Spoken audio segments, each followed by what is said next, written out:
WordPress on Eestis kõige levinum sisuhaldustarkvara. Umbes 25% kõikidest Eesti veebilehtedest kasutab seda. Umbes 5% kõikidest Eesti veebilehtedest kasutab aga WordPressi koos WooCommerce'iga, mis on WordPressi e-poe lisamoodul. WordPress ongi selles mõttes huvitav tarkvara, et tal on hästi palju lisavõimalusi ja see puudutab ka WooCommerce'i ehk e-poe funktsionaalsust. See tähendab seda, et mis iganes mõte sul oma e-poe juures tekib, tõenäoliselt on keegi selle mõttele tulnud juba varem ja kusagilt on võimalik saada tasuta või tasuline plugin selle tegemiseks.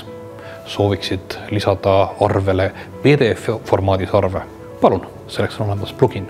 Sooviksid mingisugust imetavast kampaanialahendust eriliste koodidega? Jah, tõenäoliselt on see olemas. Sooviksid müüa digitaalseid tooteid, näiteks samasugust videokoolitust? Jah, palun, selleks on lahendus kindlasti juba olemas. Kelle jaoks on WordPress?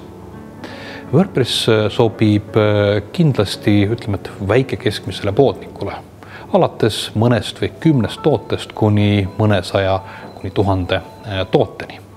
Kuna tegemist on tarkvaraga, mis on algselt mõeldud selleks, et seda saaks kasutada ajaveebi ehk blogimise jaoks, sinna on tulnud juurde suuremad sisuhaldusvõimalused, siis mina tunnen, et suurema tootekoguse puhul läheb WordPress veidi keeruliseks hallata ja tõenäoliselt võivad tekkida ka kiiruse probleemid.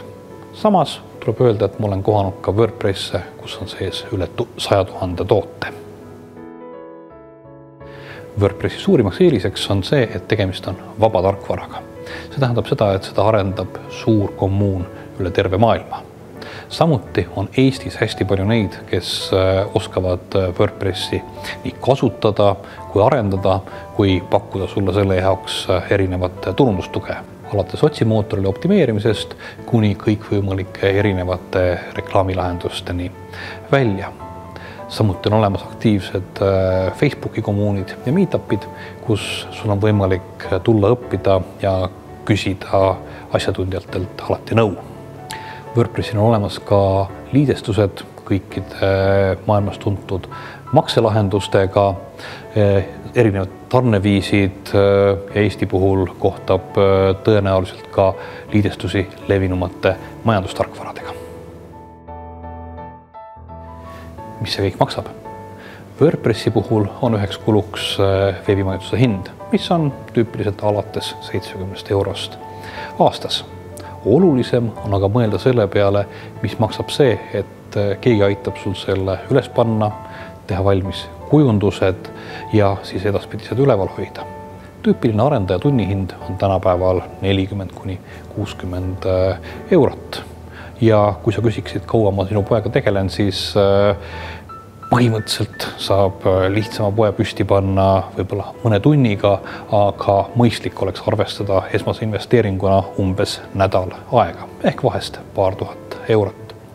Samuti on mõistlik mõelda selle peale, et keegi võiks sind suuta edaspidi toetada, sest tõenäoliselt vajab üks või teine asi kohendamist või siis oleks vaja tegeleda analüütikaga, jälgida, kui hästi reklaamid toimivad ja nii edasi.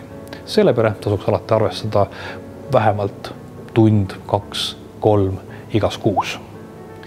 Mida kindlasti ei tohiks unustada WordPressi ja WooCommerce'i või mis tahes teise e-poe lahenduse puhul on aga sisu. Ehk kõige rohkem pead sa pöörama tähelepanu sellele, et sul oleksid toodetel ilusad pildid, et toodetel oleksid hästi head kirjeldused, sest et pilt on see, mis aitab mõjutada ostjat ostma.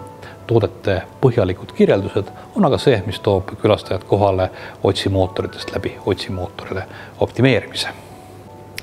WordPressi puhul on mul sulle kõige lihtsam pakkuda võimalust ka ise järgi proovida. Mine aadressile pose.eu ja seal on õpetus, kuidas sa saad panna proovipoe ise püsti. Minul läks selleks 25 minutit. Ma väidan, et sa suudad oma esimese toote proovimüügi ära teha umbes sama ajaga.